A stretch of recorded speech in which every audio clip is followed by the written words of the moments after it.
कमी वजनाचं खूप वेळा कौतुक होतं, परंतु अत्यंत कमी वजन असेल तर दैनंदिन कार्य करणं देखील जड होतं. याशिवाय वारंवार आजारी पडण्याचं पण प्रमाण वाढून जातं. म्हणून किमान मध्यम बांधा, म्हणजे शरीराला दैनंदिन ऊर्जा आवश्यक असेल एवढं तरी वजन आवश्यक असतं. काही जणांचं वजन काही केल्या वाढतच नाही. हे वजन वाढत का नाही हे आज आपण बघणार आहोत. नमस्कार, मी वैद्य मेघा अत्रे.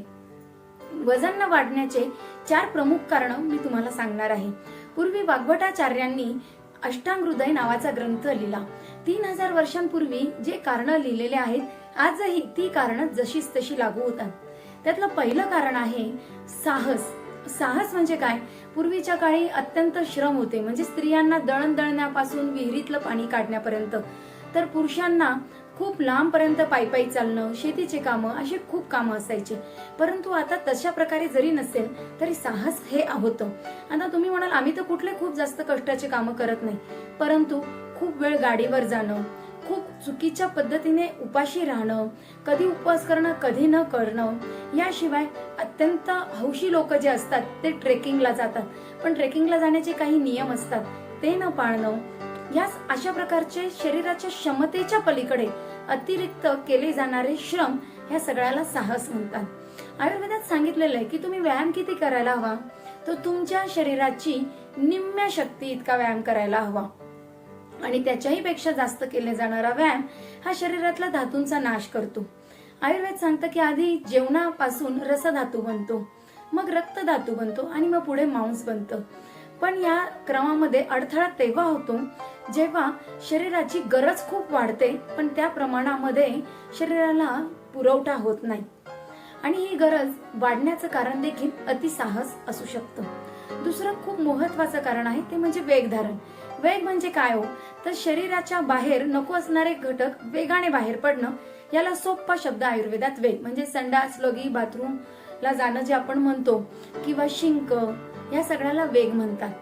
बऱ्याचदा स्त्रिया सकाळीची घाई असते, नंतर काही जणी ड्युटीला जातात, काही जणांना घरातल्या इतर वेगवेगळ्या जबाबदाऱ्या असतात, या सगळ्यामध्ये संडासला लगीला वेळेवर जात नाही. तर काही जण विशेष करून IT प्रोफेशन मधले किंवा कामाचा दबाव असणारे असे विविध पेशे आहेत की ज्याच्यामध्ये तुम्हाला 3-3, 4-4 तास सलग कामाला जावं लागतं.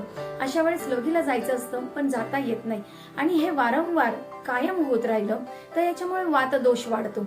बघा, आपल्याला श्वास घेण्यासाठी ऑक्सिजन म्हणजे आजूबाजूची हवा आवश्यक आहे, पण ते जर वादळ बनलं तर आपलं घर दार सगळं उडवून लावण्याची, नष्ट करण्याची क्षमता त्या वाऱ्यात आहे, हो की नाही? तसाच वात हा शरीराला खूप आवश्यक आहे, पण तो जेव्हा विकृतरित्या प्रकोपित होतो तर शरीराची सिस्टीम बिघडवून टाकतो. त्याचनुसार हा वाढलेला वात, म्हणजे जर वारंवार वेग धारण केले तर ह्या वेगाचं नियंत्रण वात करत असतो, पण सतत आपण निसर्गाच्या विरुद्ध वागलो तर हा वात वाढतो आणि मग पुढे शरीराला व्यवस्थित पोषण होत नाही, मांस धातू, बळ निर्माण होत नाही आणि तो व्यक्ती कृश राहायला लागतो. तिसरं कारण आहे शुक्रनाश, ओजनाश आणि स्नेहाचा नाश. आपण इतिहासामध्ये अनेक अशी उदाहरणं बघू शकतो की ज्यांच्यामध्ये अधिक बायका होत्या किंवा स्त्रियांशी संबंध जास्त होते आणि त्यांना कुठलाही प्रकारचा बाहेरचा आजार न होता शुक्र स्खलन जास्त होऊन त्यांचा आयुष्याचा नाश झालेला आहे. आयुर्वेद शास्त्र सांगतं की रस, रक्त, मांस, मेद, अस्थि, मज्जा या 6 धातूंनंतर सारभूत असं शुक्र बनतं. ब्रह्मचर्य हे योग्य पद्धतीत पाहिजे. अजिबात वैवाहिक म्हणजे सेक्शुअल संबंध न येणं हे जसं चुकीचं आहे, त्याचप्रमाणे अतिसंबंध येणं हे पण चुकीचं आहे. तेवढंच नाही तर ऋतूनुसार देखील आयुर्वेदात नियम सांगितला आहे. उदाहरणार्थ, उन्हाळ्यामध्ये जास्त सेक्शुअल रिलेशन आले नाही पाहिजे, परंतु हे नियम जेव्हा पाळले नाही जात तेव्हा तुमच्या शरीराच्या ऊर्जेचा नाश होतो. ओझाचा नाश कसा होतो, तर 7ही धातू चांगले बनल्यावर ओज बनतं. एखादा व्यक्ती अत्यंत तेजस्वी दिसतो, त्याला आपण ओजवान म्हणतो.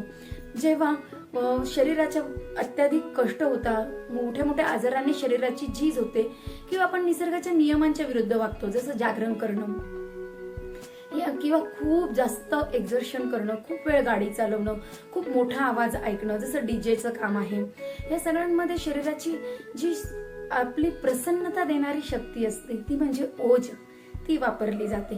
आणि या ओझ्याचा नाश झाला तर शरीराची पुष्टी म्हणजे शरीराचं पोषण होत नाही, तुष्टी म्हणजे समाधान होत नाही.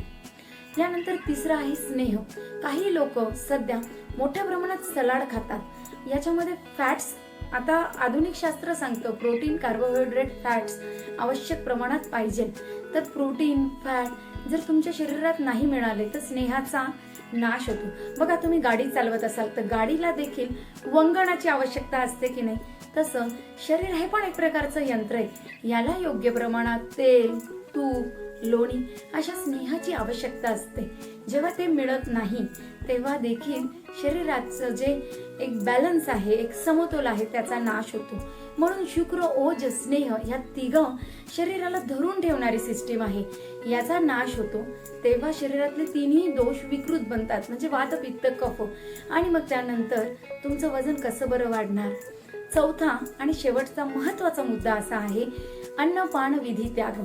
याबद्दल मागच्या अनेक व्हिडिओमध्ये सांगितलेलं आहे, तरी थोडक्यात सांगते. वेळेवर न जेवणं, भूक असली तरी ती मारणं, भूक नसताना खूप खाणं, आधीचं जेवण पचलेलं नसताना जेवणं, विरुद्ध अन्न खाणं, जसं दूध आणि फळं आहे, नॉनव्हेज आणि दूध आहे, किंवा खूप गरम आणि खूप थंड आहे, अशा प्रकारचं जेवण करणं, रोज दही खाणं, एखाद्या पदार्थाचा अतिरेक करणं आणि एखादा पदार्थ अजिबात न घेणं. या सगळ्याला अन्नपान विधी त्याग म्हणतात. पाणी कसं प्यावं, अन्न कसं खावं याचे नियम आहे. त्या तुम्हाला माहिती पर हवं असेल तर त्याचे व्हिडिओ बनवलेले आहे, तुम्ही ऐकू शकता. आणि मी तर असा सल्ला देईन की तुम्ही डॉक्टर म्हणून देखील करू नका. फक्त एक आठवडा, फार तर 10 दिवस करून बघा की आयुर्वेदात हे नियम सांगितलेले आहे. पाणी कसं प्यावं, अन्न कसं खावं. जर हे पाळल्यावर तुम्हाला फायदा जाणवत असेल, प्रसन्नता जाणवत असेल, भूक लागत असेल, पोट साफ होत असेल तर तुम्ही ते कंटिन्यू करा. कुठलाही नियम अगदी तो डॉक्टरांनी जरी सांगितला असेल तरी प्रत्येक प्रकृतीला लागू होईल असं नाही आहे. त्यामुळे कुठलाही डाएट जो असतो ना तो सरसकट वापरला नाही पाहिजे. तुमची प्रकृती कुठली, तुम्ही राहता कुठे, तुमचं वय काय, तुमचं कार्य काय, यावर देखील तुमचा आहार अवलंबून आहे आणि तो तसा घेतला पाहिजे. जसं बुद्धिजीवी लोकांनी विशेष करून तूप जे ओजस्वी असतं त्याचं सेवन अधिक केलं पाहिजे. तर जे श्रमजीवी आहेत त्यांच्या जेवणात मांसाहार आवश्यक आहे. याशिवाय जे लोक मांसाहार अजिबातच खात नाही, मांसाने मांसाची वाढ होते म्हणून मांसाहार आवश्यक आहे. पण मग त्यांनी नारळ जे मांस वाढायला मदत करतं, खजूर, त्यानंतर तूप, गुळ आहे, दूध तूप आहे, तूप आणि गोखरू, तूप आणि अश्वगंधा, तूप आणि शतावरी आणि अर्थात वैद्याच्या सल्ल्याने प्रकृतीनुसार घेणं गरजेचं आहे. आपलं वजन झरकण कमी होत असेल म्हणजे अगदी 3-4 महिन्यात 5 किलो, 6 किलो, 10 किलो कमी झालं तर यामागे काही आजार तर नाही आहे. जरूर जाऊन डॉक्टरांचा सल्ला घेतला पाहिजे. आणि जर कुठलाही आजार नसेल तर तुमचा चिंता करण्याचा स्वभाव आहे का, सतत रडरड चिंता करणाऱ्याच्या स्वभावाला तुम्ही रोज बदाम, खारका, अगदी मटण सूप दिलं तरी वजन नाही वाढणार हो. स्वभावाला समजून घ्या. याच्यासाठी मनाचे श्लोक हे जरी ऐकले तरी कळतं आपल्याला की नाही, मनावर कुठे नियंत्रण मिळवायला हवं. आणि या सगळ्या खूप छोट्या छोट्या गोष्टी आहे. खूप जाड नाही व्हायला पाहिजे, हे जितकं महत्वाचं आहे तितकंच खूप बारीक पण नाही राहिला पाहिजे. कारण तुम्हाला शरीर जर व्यवस्थित असेल तर तुम्ही सगळं कार्य करू शकतात आणि समाधानी राहू शकतात. हा व्हिडिओ तुम्हाला कसा वाटला मला जरूर सांगा आणि तुमच्या काही शंका असेल त्या देखील मला सांगा. व्हिडिओ पूर्ण बघितल्याबद्दल धन्यवाद.